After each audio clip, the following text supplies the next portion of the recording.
هي السلام عليكم ورحمة الله وبركاته. احنا بنرفع قضية على صقور الحجاز والمحامي علياء لما يستلموا أو أسر الضحايا تعويضهم، وبعدين نحاسب المحامي ولا يدوا ريال إلا بعد ما يستلموا تعويض.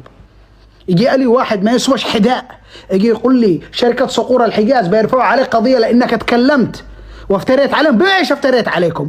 بإيش افتريت؟ أنتم معاكم تأمين، أنتم شركة في دولة في مكان فيه نظام وقانون، معاكم تأمين، الباص هذا على تأمين.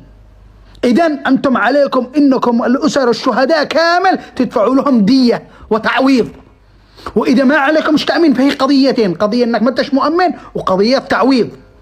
لا تفلتوا حق 35 شهيد يمني، لأنه أنت لفلت حقه فلت حق بقية المغتربين كامل. ساعدوني بهذا الموضوع، وصلوني يا جماعة الأسر الشهداء ال 35 ميت اللي ماتوا هذا يتواصلوا معي وأنا أدي لهم محامي داخل الرياض. أنا أتكفل بالمحامي لما تستلموا تعويض بعدين حاسبوا المحامي، ولا تدوا ريال واحد، ريال واحد لا تدوش، عشان يعرف كيف يهدد إنه بيحاسب كل واحد اتكلم على صقور الحجاز.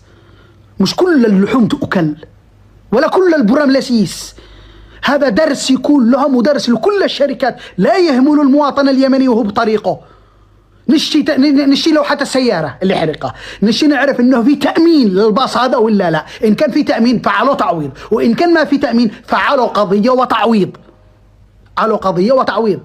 دماءنا مش رخيصة.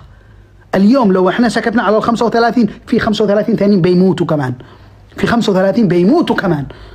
فاحنا محتاجين الان انه اسر الشهداء ضم يتواصلوا معنا، يعملوا توكيل لمحامي داخل المملكه العربيه والسعوديه في الرياض، ونحاسبهم قانونيا. ان كان في تعويض لكم كان بها حلو، ما كان فيش تعويض لنا احنا كشعب لمضره ال 35 الواحد هذا اللي ماتوا، فعلينا السلام.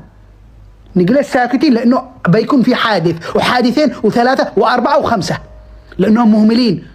وقد هذا صقور الحجاز قد خرب بالسنة هذه، قد خرب على 3 باصات، يعني متعودة. أنا الآن أتمنى منكم أنكم تشاركوا الفيديو هذا، توصلوا له لأوسع نطاق عشان أسر الشهداء دي يقول عندي أنا بدي لهم المحامي. أنا علي المحامي عليا.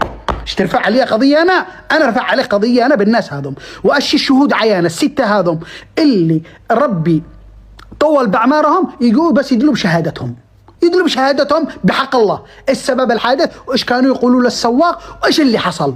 دماءنا مش رخيصة. اتفهموا. انتم متخيلين انه كانوا يحرقوا من الساعة 3 لا الصباح للساعة 8 الصباح؟ اتفهموا. انتم متخيلين انه واحد مغترب 5 سنوات نازل يتزوج بعد اسبوع مات هو